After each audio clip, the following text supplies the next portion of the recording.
Prions, si vous voulez bien. Oui, Seigneur, tu dis de ta parole qu'elle sort de ta bouche et elle ne revient pas à toi sans effet, sans avoir fait ce que toi tu désires, et de remplir la mission que toi tu as confiée à cette parole. Et donc, par ton esprit, nous te prions, Seigneur, d'être actif parmi nous, de nous aider à grandir dans la foi, à contempler de nouveau Jésus-Christ et l'importance d'annoncer la bonne nouvelle de Jésus. Que tu sois donc avec nous, et cela pour la gloire de ton nom. Nous te prions. Amen. Amen. Alors, je commence en disant que je suis un grand fan de Google Maps.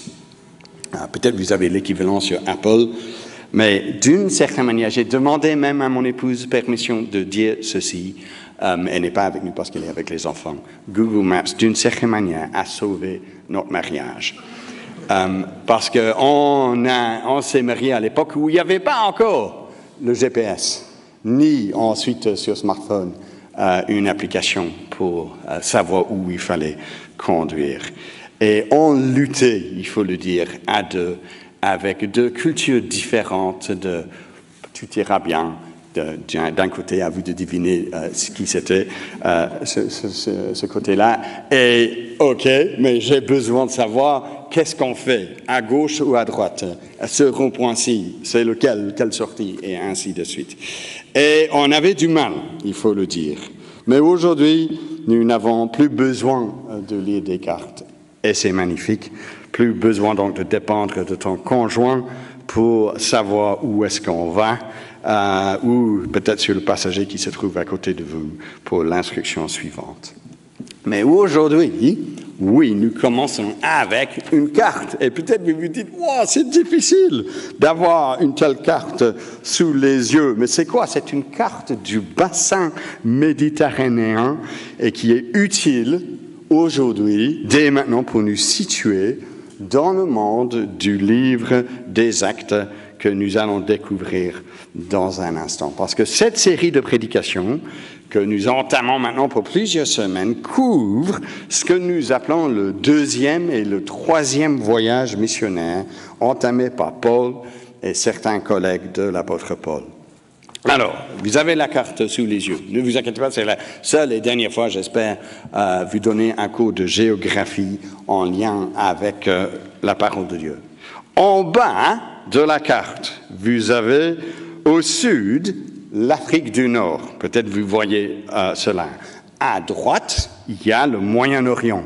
Jérusalem en bas de la carte à droite, si vous arrivez à voir la petite écriture. Au-dessus, bien plus haut de Jérusalem, il y a la Syrie avec Antioche, qui est la ville nommée sur la carte. Antioche, c'est là où se trouvait l'apôtre Paul au début de ses voyages missionnaires. Car Barnabas, un ami de Paul, un chrétien, qui faisait partie des premiers disciples, il avait recruté l'apôtre Paul pour le ministère à Antioche. Et selon Actes chapitre 11, verset 26, c'est à Antioche que pour la première fois, les disciples furent appelés chrétiens. C'est là, de là vient notre appellation, même encore aujourd'hui. On s'appelle des chrétiens parce qu'à Antioche, on les a appelés des chrétiens, des gens concernés par le Christ, Jésus. Et donc, c'est de cette ville que l'Église envoie Barnabas et Paul, par la suite, en mission vers le monde non juif pour proclamer la bonne nouvelle de Jésus-Christ. Cela, pour la première fois, a lieu dans Actes chapitre 13, où le Seigneur dit à ses disciples, « Mettez-moi à part Barnabas et Saul, qui devient Paul, pour la tâche à laquelle je les ai appelés. » Donc, Antioche, vous avez aussi sur la carte. Maintenant, on passe vers le nord. Et il y a ce qu'on appelle aujourd'hui, cette grande partie au nord, au milieu de cette carte, ce qu'on appelle aujourd'hui la Turquie, là où vous voyez au milieu des noms de différentes régions de l'Empire romain, des différentes provinces, surtout celles qui se trouvent dans l'ancienne province de l'Asie. Alors ici, ne faut pas confondre, bien entendu, le continent d'Asie qui commence aujourd'hui avec la Turquie et va beaucoup plus loin à droite de la carte que nous voyons ici. Non, ici, la province d'Asie de l'époque comprenait tout ce que vous voyez sur la côte ouest de la Turquie. Les régions, elles sont mentionnées, la Mysie, la Lydie, l'Asie et la Carie.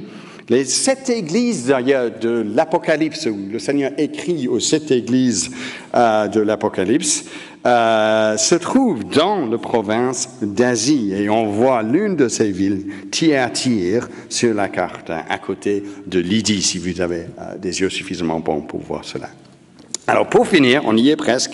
En haut à gauche de la carte, il y a ce que nous appelons aujourd'hui la Grèce, avec les 2 villes Athènes et Corinthe mentionnées vers le sud. Eux se trouvaient dans la province d'Achaïe, en bas, mais au-dessus d'Achaïe, c'est là où se trouve la Macédoine, avec des villes telles que Thessalonique et Bérée. Je pense que Thessalonique existe encore aujourd'hui. Vous pouvez y aller et rendre visite pour vos vacances. Nous ne sommes pas là pour des vacances avec toutes ces villes, mais pour apprendre de la parole de Dieu, pour que ce que nous apprenons lors de ce 2e voyage de l'apôtre Paul soit pour nous aussi des principes dans notre ministère en tant qu'Église, dans notre ministère en tant que disciples de Jésus-Christ.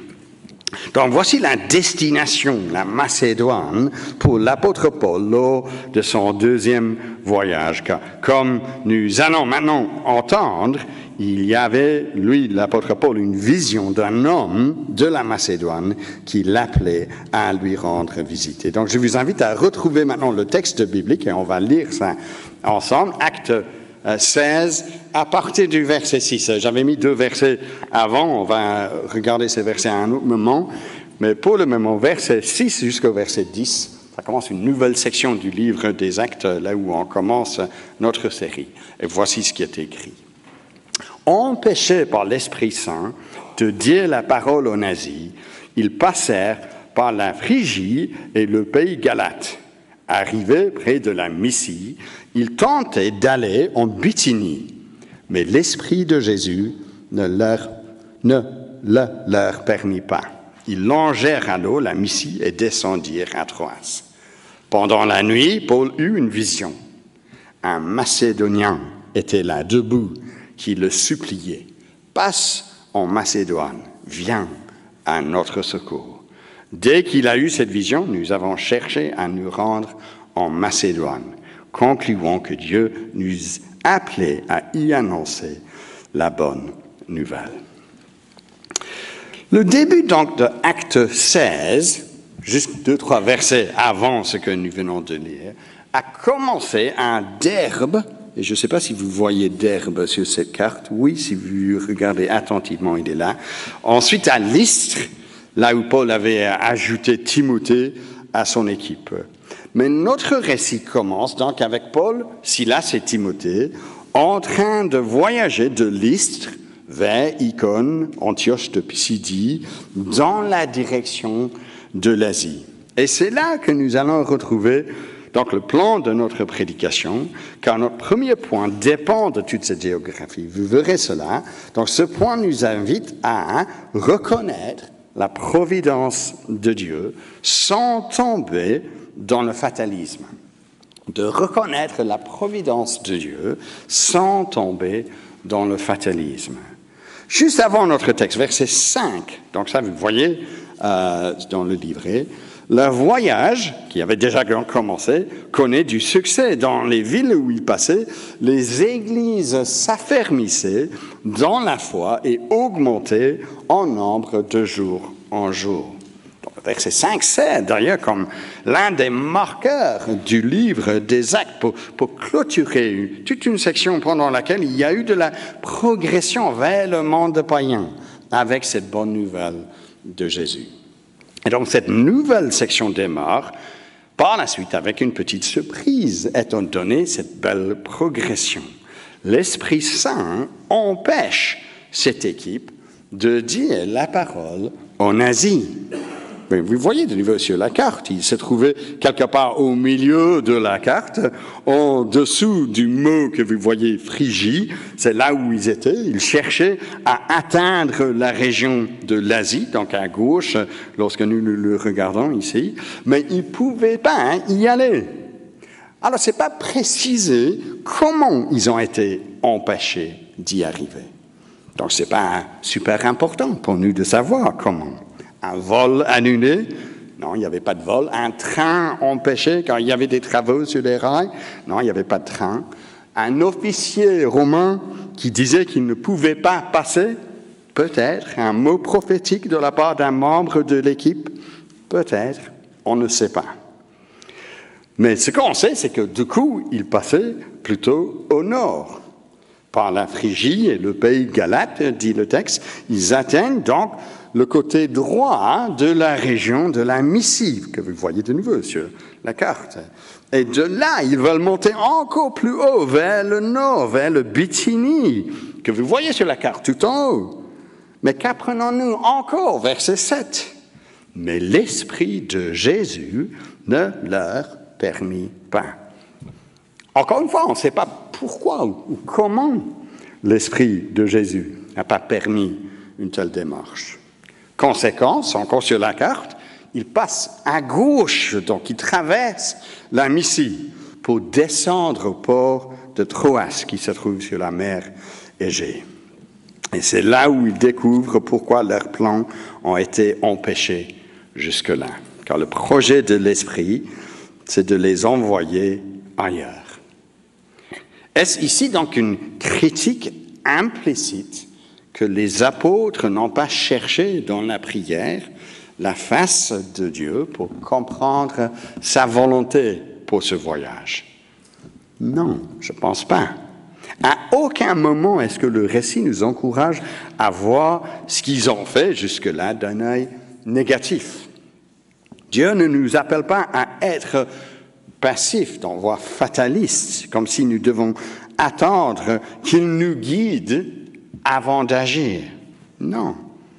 Dieu avait déjà donné aux apôtres son mot d'ordre au chapitre 1 de ce livre, le verset 8, très connu, où c'est marqué que les apôtres, vous serez mes témoins, dit le Seigneur Jésus, à Jérusalem, dans toute la Judée, dans la Samarie et jusqu'aux extrémités de la terre.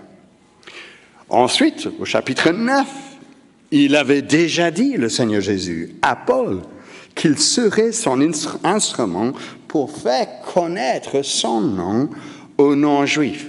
Donc, les ordres du Seigneur sont déjà clairs. Ces instructions suffisent pour que le deuxième voyage missionnaire démarre. Et cela a bien démarré déjà. Ce n'est pas donc de faute de spiritualité de la part des apôtres qui est en jeu. Mais il faut reconnaître quand même ce que dit le Proverbe 21, 19, je crois. Il y a dans le cœur de l'homme beaucoup de projets, mais c'est le plan de l'Éternel qui s'accomplit. Est-ce qu'ils se fâchent lorsque leur plan échoue? Est-ce qu'ils se découragent en disant « écoutez, ça suffit, ça fait 2 fois qu'on essaye, allez, on rentre ». Non, ils continuent. Ils font ce qu'ils doivent faire dans la sagesse que Dieu leur donne, mais de par le fait que certaines portes se ferment, ils arrivent à voir quelle est la porte qui s'ouvre. Et c'est encore ainsi, chers frères et sœurs. Évidemment, le principe qui est en jeu s'applique surtout lorsque nous réfléchissons à la meilleure stratégie de répandre la bonne nouvelle. C'est un peu trop facile, je pense, et trop vite que les croyants d'aujourd'hui aiment prendre ce principe pour dire que face à une petite décision perso, est-ce que je dois déménager ou est-ce que je dois rester là où je suis? Alors je cherche la face du Seigneur. C'est une bonne chose de chercher la face du Seigneur, mais le principe ici s'applique lorsque nous sommes en train de réfléchir sur la meilleure stratégie de répandre la bonne nouvelle. Certaines portes ferment, d'autres portes s'ouvrent. Et cela nous aide à voir ce que nous devons faire. Donc, devons-nous, en tant qu'Église, essayer d'essaimer une nouvelle assemblée déjà dans les médias, parce que nous avons quitté Avenue Schlegers, qui est devenu trop petit, ou devons-nous encore rester ici, à Saint-Michel, si Dieu le veut, pendant encore de longues années? Devons-nous viser un essaimage à Bruxelles, ou peut-être ailleurs en Wallonie? Ces questions-là sont importantes pour l'avenir de notre Église. Devons-nous poursuivre dans la même veine de pensée à acheter un bâtiment ou à louer encore ici? C'est légitime et c'est même nécessaire que l'Église avance dans ces réflexions-là, selon les critères bibliques que nous avons. Et nous voyons en agissant si la porte s'ouvre. Et parfois, nous découvrons que la porte se ferme. Le projet de bâtiment dont on vous a parlé pendant de nombreuses fois ces derniers temps, ce projet semble pour le moment être une porte qui ferme. OK, qu'est-ce qu'on fait?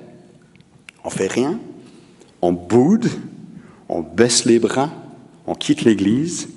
Non, on continue de faire ce qu'il nous demande de faire. On reconnaît que parfois, dans sa souveraineté, les plans des hommes changent et que Dieu reste à l'œuvre derrière la scène. Et nous pouvons le remercier pour cela dans nos vies perso, dans notre vie collective en tant qu'Église. Et cela nous mène donc au point numéro 2 que vous avez sur le plan. Rejoignons la mission de Dieu, répandre la bonne nouvelle jusqu'aux extrémités de la terre. Rejoignons la mission de Dieu, répandre la bonne nouvelle jusqu'aux extrémités de la terre. Le passage de l'Évangile du province d'Asie vers la province de la Macédoine représente une avancée importante pour l'Évangile, car la Macédoine est une nouvelle région géographique pour l'Église. D'ailleurs, c'est l'Europe. C'est la première fois où l'Évangile arrive en Europe, même si eux, ils ne voyaient pas l'Europe de la même façon que nous le voyons aujourd'hui. Et comme pour le premier voyage missionnaire au chapitre 13, il fallait même l'intervention de l'Esprit Saint pour que cette nouvelle région soit atteinte. Donc c'est une étape importante dans l'extension de la proclamation de la bonne nouvelle jusqu'aux extrémités de la terre. Cela nous renvoie de nouveau vers ce chapitre 1, verset 8, car c'est là où nous découvrons que c'est l'Esprit de Dieu qui sera le moteur derrière l'expansion de l'Église. Car Jésus dit à ses disciples qu'ils recevront de la puissance quand l'Esprit Saint viendra sur eux. Alors, afin de faire quoi avec cette puissance? Qu'ils soient, les 12 disciples, ces témoins de ce qu'ils ont vu, témoins de ce qu'ils ont entendu de la part de Jésus lors de son ministère avec eux, après sa mort et sa résurrection, lorsqu'il était encore avec eux. Vous serez donc mes témoins à Jérusalem, dans toute la Judée, dans la Samarie, et jusqu'aux extrémités de la terre. Et le verset 7 de notre texte, acte 16, précise que l'Esprit est bel et bien l'Esprit de Jésus dont nous avons affaire. Car Jésus, à travers son Esprit, œuvre encore parmi son Église. Jésus-Christ, ressuscité, monté au ciel, est concerné et actif pour le bien de son Église. Il n'est pas donc loin et distant. Non, il est présent avec son peuple, concerné par ce que son peuple est en train de faire. Acte chapitre 1, verset 1, Luc dit d'avoir raconté dans son évangile, dans l'évangile de Luc, tout ce que Jésus a commencé de faire et d'enseigner jusqu'au jour où il fut enlevé, ce qui implique que ce livre, le livre des Actes, s'agit d'un deuxième livre qui raconte ce que Jésus continue à faire et à enseigner. Comment cela? Comment est-ce que Jésus continue à faire cela? Parce que Jésus n'est plus là. De par son esprit, l'esprit de Jésus. Son esprit, donc, est à l'œuvre pour propulser les apôtres de Jésus-Christ vers la mission avec l'évangile qu'il leur a confié. Cela, nous voyons tout au long du livre des Actes. L'Esprit de Dieu rend possible la proclamation de la bonne nouvelle de Jésus-Christ. L'Esprit de Dieu se soucie de la proclamation de cet évangile. Et voici l'Esprit en train de fermer certaines portes et ouvrir d'autres portes au chapitre 16 pour que l'évangile se répande encore. Donc, je pense que c'est clair que le texte nous invite à rejoindre cette mission de Dieu, de son Esprit, de répandre encore à nos jours la bonne nouvelle jusqu'aux extrémités de la terre.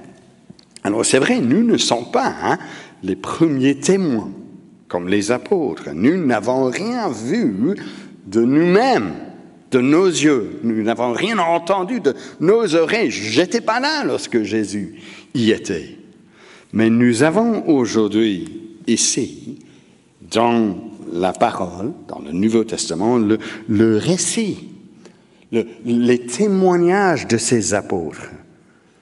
Et donc la tâche des disciples de Jésus aujourd'hui, c'est de répandre cet évangile qui a été confié premièrement aux apôtres et de répandre cet évangile-là dans le monde entier. De faire comme Jésus lui-même le disait à la fin de l'évangile de Matthieu, faire des disciples de toutes les nations, les baptisant et les enseignant d'obéir à tout ce qu'il nous a prescrit. Avec quelle promesse qu'il sera présent avec nous tous les jours, jusqu'à la fin du monde, par son esprit. Alors, pour ce faire, devons-nous, encore aujourd'hui, attendre des mêmes visions que Paul il a eues ici. Que ce soir, je dors et pendant mon sommeil, j'ai une vision d'un homme de la commune de Watemel-Boisfort. Viens à notre secours. Est-ce que j'attends ça pour qu'on se mobilise dans la mission que le Seigneur nous a donnée? Non, non. Pourquoi? Ici, c'est intéressant, je pense, c'est utile de mentionner une clé pour la compréhension du narratif. Et nous sommes dans un narratif qui raconte quelques événements, des choses qui ont eu lieu. Ce n'est pas une épître écrite directement à d'autres pour leur dire ce qu'ils doivent faire. Car tout ce qui est écrit et qui décrit ce qui a eu lieu n'est pas forcément normatif, on dit. Ça ne nous donne pas une norme que nous devons copier aujourd'hui. Alors, je vais prendre un exemple qui se trouve dans l'Évangile, dans le livre des Actes, qui n'est pas l'exemple de cette vision que nous voyons. On va revenir à cela, si vous voulez. J'aime cet exemple. Paul prêche au chapitre 20, et lorsqu'il est à Troas, d'ailleurs Troas, c'est là où il descendait pour avoir cette vision, lorsqu'il est plus tard à Troas, au chapitre 20, un jeune homme, assis sur le bord de la fenêtre au 3e étage, tombe dans un sommeil profond lorsque Paul est en train d'enseigner. Et il tombe de ce 3e étage et il meurt. Et alors Paul descend et il prend Utich, je pense qu'il s'appelle, j'ai oublié tout d'un coup son nom, je ne l'ai pas marqué. Il le prend dans ses bras et il le ramène à la vie.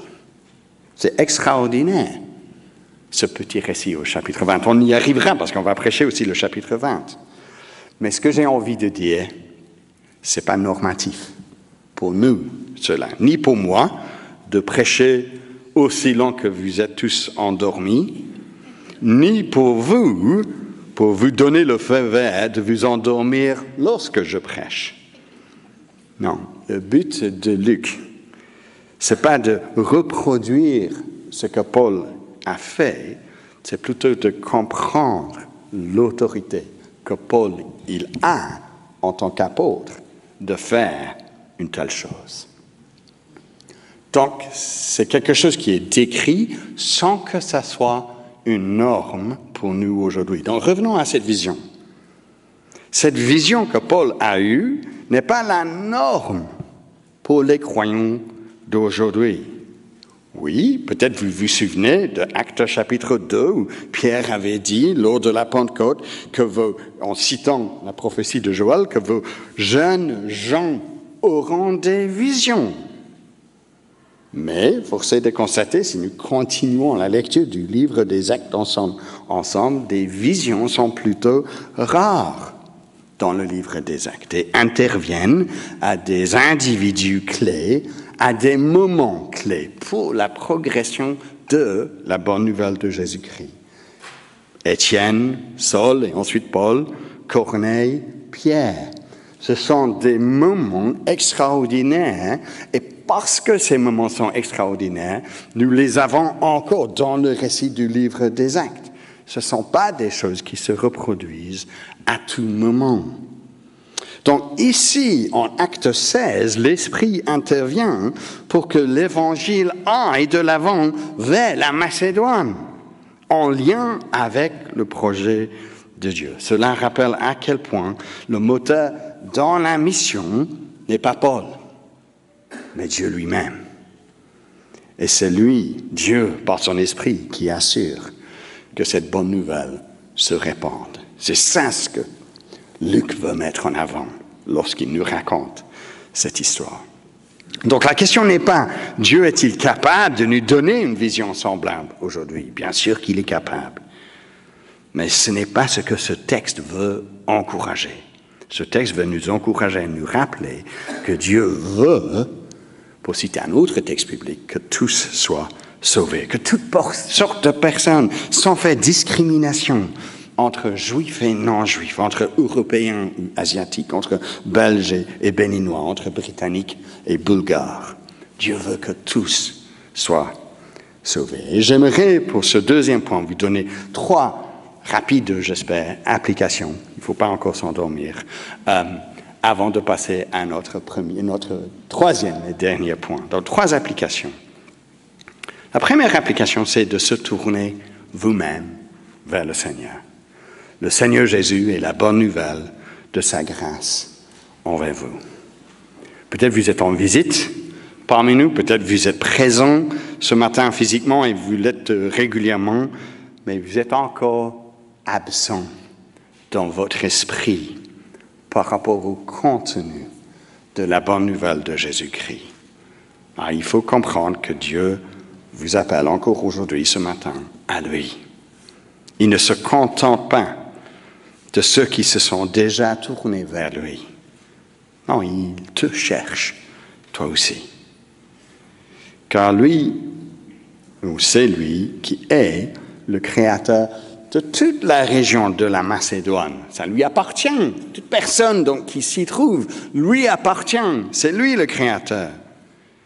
Il est le créateur également de chaque personne ici présente. Que vous le veuillez ou pas. Que vous êtes là simplement par politesse et pas de bonne foi. Il cherche à ce que vous vous tournez vers lui. Il n'est pas un Dieu donc imaginaire. Non, il est réel. Et de ne pas reconnaître ce Dieu maintenant signifie de devoir le reconnaître lorsque vous serez face à lui à la fin des temps.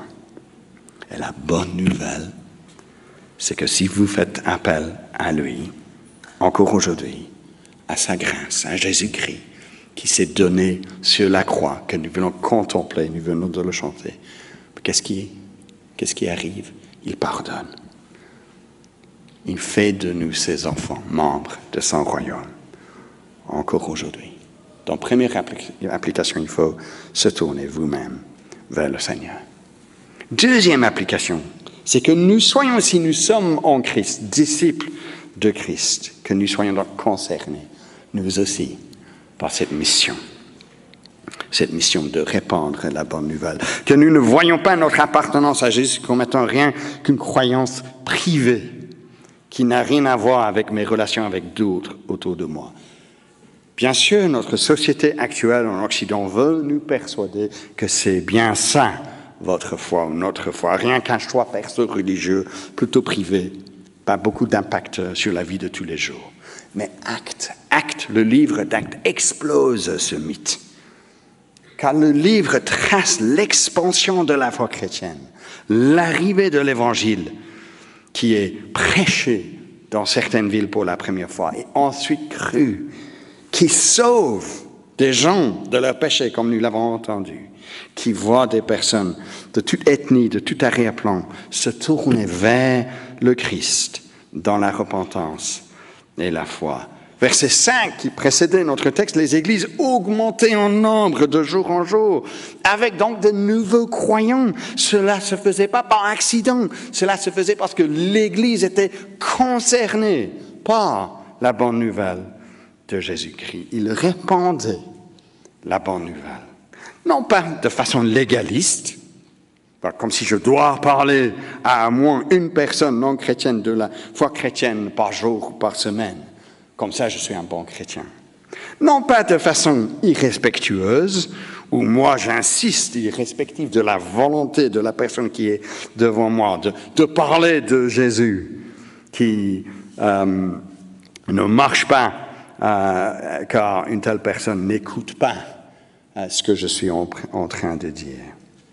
Non pas non plus de manière insensée où je fais aucun effort de comprendre comment, dans un contexte ou un autre, je dois rendre ce que je dis clair pour la personne qui m'écoute. Non pas de ces façons-là, mais tout de même de façon à ce que moi, je veux que d'autres se tournent aussi vers le Christ. Est-ce que vous avez ça comme désir ou est-ce que cela ne vous regarde pas?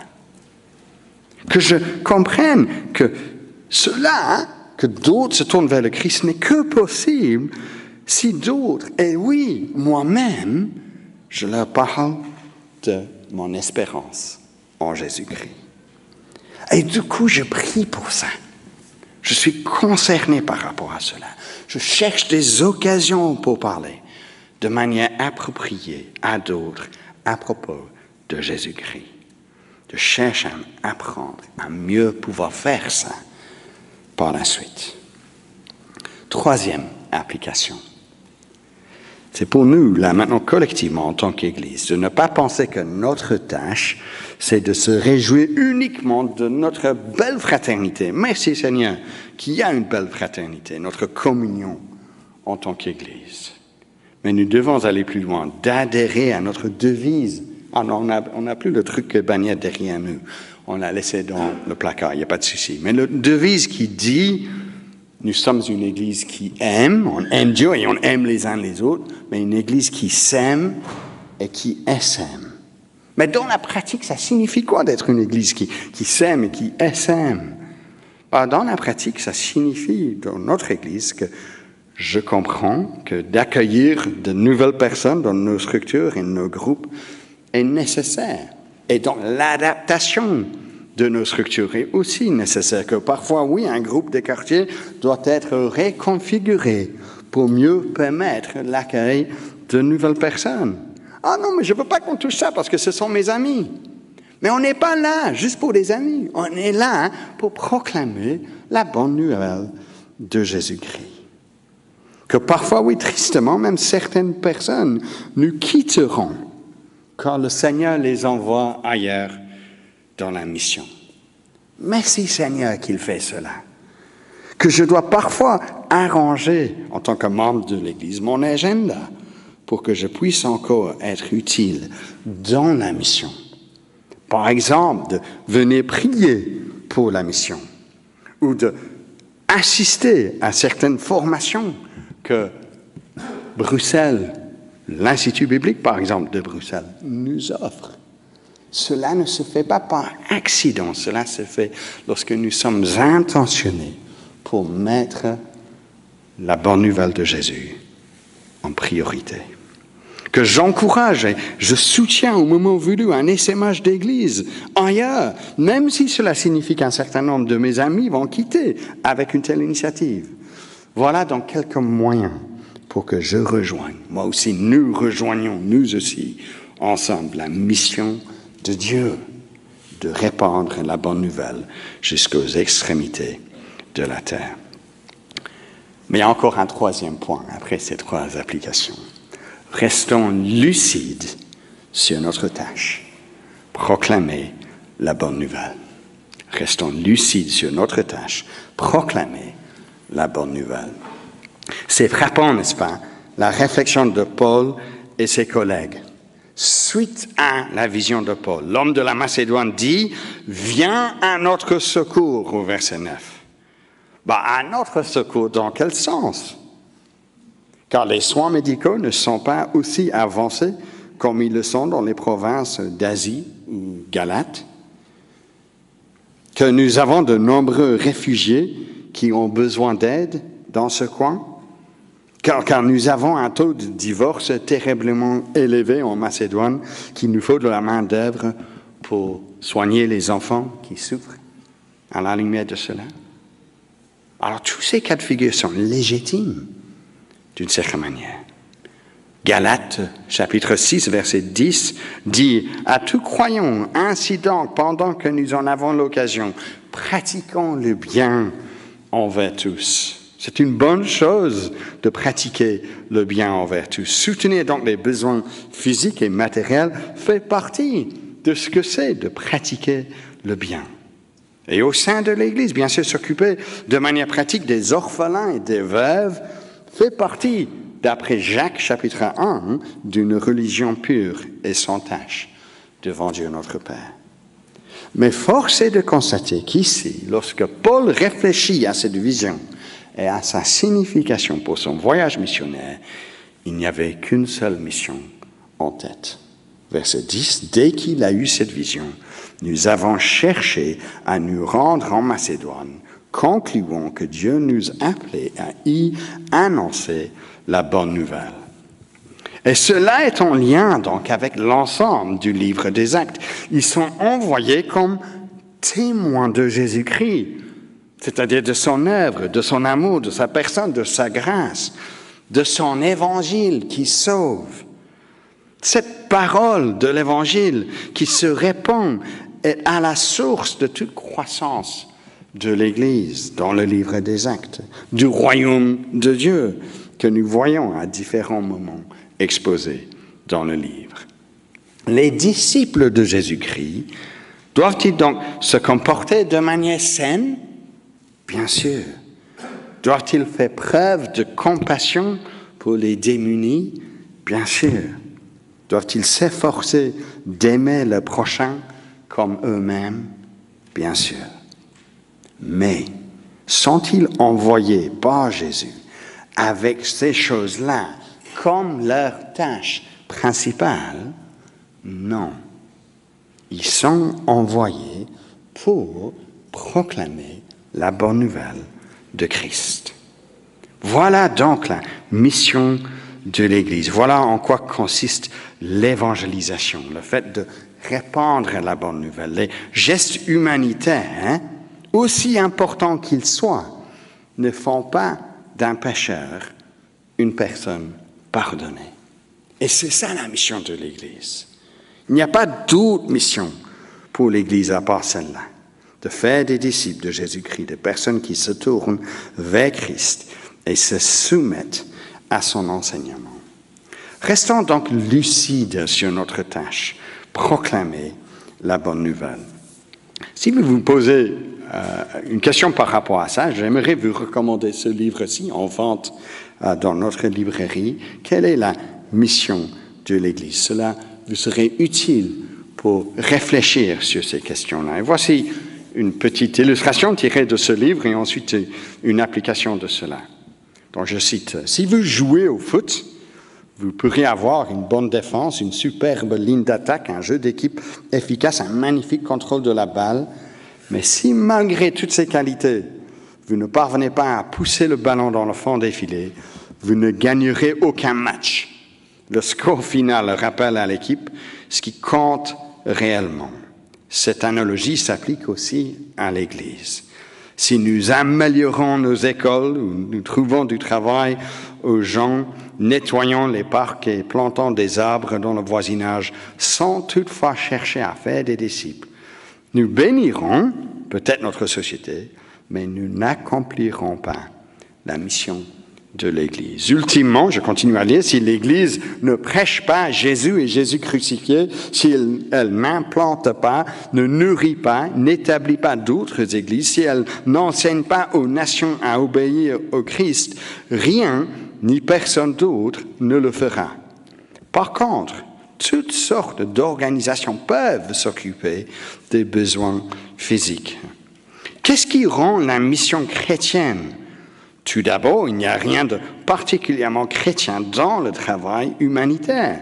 Par exemple, Bill Gates, les Nations Unies, la Croix-Rouge, le Croissant-Rouge et d'autres bienfaiteurs s'efforcent tous de soulager les tourments du monde pour des raisons fondamentalement philanthropiques. Dans le climat social actuel, des éloges sont rapidement décernés aux stratégies humanitaires et l'opprobre s'abat tout aussi rapidement sur les chrétiens qui se préoccupent de l'évangélisation. Il est d'autant plus crucial de garder la priorité comme priorité. Le danger est réel. Si nous n'annonçons pas l'Évangile avec des mots, l'histoire ne sera pas dite. L'Église risque de perdre sa raison d'être si elle priorise dans sa vocation le souci de Dieu pour les pauvres et non sa grâce universelle pour les pauvres en esprit. Celui qui a reçu toute autorité dans les cieux et sur la terre nous appelle à faire des disciples de toutes les nations. Vous pouvez trouver plus là-dessus. Et donc, en tant qu'Église, notre Église, nous devons privilégier aussi notre soutien pour cette mission-là. Une œuvre purement humanitaire, préoccupée exclusivement par l'amélioration de notre vie ici-bas, c'est une bonne œuvre, mais ce n'est pas, dans un sens biblique, une œuvre missionnaire. Pas chrétienne, en tout cas, car notre mission, c'est de proclamer le Christ. Le monde occidental autour de nous veut encore, je pense, réserver une toute petite place de crédibilité pour les chrétiens en disant que le bien que nous faisons pour notre prochain autour de nous, cela est digne de louange. Ça, c'est bien, il faut faire ça, ils disent. Mais parler du prosélytisme, de l'évangélisation, alors là, notre société occidentale est très inconfortable avec ce que nous faisons. Portes ouvertes, la société mondiale qui s'occupe des chrétiens persécutés, vient de communiquer que les gouvernements belges et français offrent la possibilité de recevoir un reçu fiscal qui vous permet de bénéficier d'une réduction d'impôt de 66% du montant de votre don, dans la limite de 20% de votre revenu. C'est bien, mais sous quelles conditions ? Si les dons servent à financer des actions qui répondent à des besoins humanitaires plutôt que bibliques. Donc, si vous voulez financer donc les actions bibliques, à savoir donc l'évangélisation et autres, il n'y a pas de déduction pour cela. Alors, c'est normal pour un gouvernement occidental d'agir ainsi. Nous ne devons pas être surpris qu'eux, ils ne voient pas la valeur ajoutée de la proclamation de Jésus-Christ. Mais ce qui est triste, ce serait de voir des donateurs changer dans tous leurs dons pour Portes Ouvertes vers des projets exclusivement humanitaires plutôt que bibliques.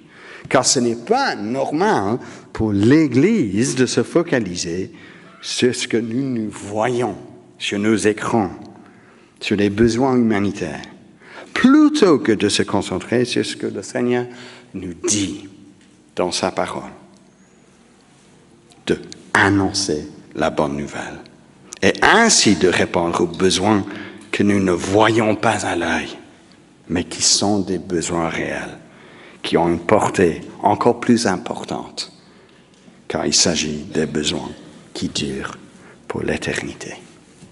Alors restons lucides, c'était notre dernier point sur notre tâche, proclamer la bonne nouvelle de Jésus-Christ. Nous allons terminer avec un chant qui nous pousse à vouloir rendre gloire à l'agneau sacrifié.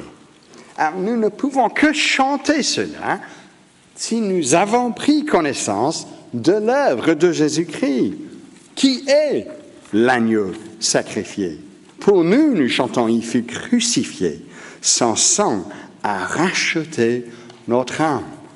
Ben, voici la bonne nouvelle que nous devons encore proclamer. Et cette bonne nouvelle ne nous laisse pas indifférents. C'est pourquoi nous chantons notre amour, l'acclame. Nous devons bien entendu aimer notre prochain, aimer notre Dieu. Et voilà pourquoi au sein de l'Église, nous exclamons « Gloire à l'agneau, gloire à l'agneau, gloire à l'agneau sacrifié ».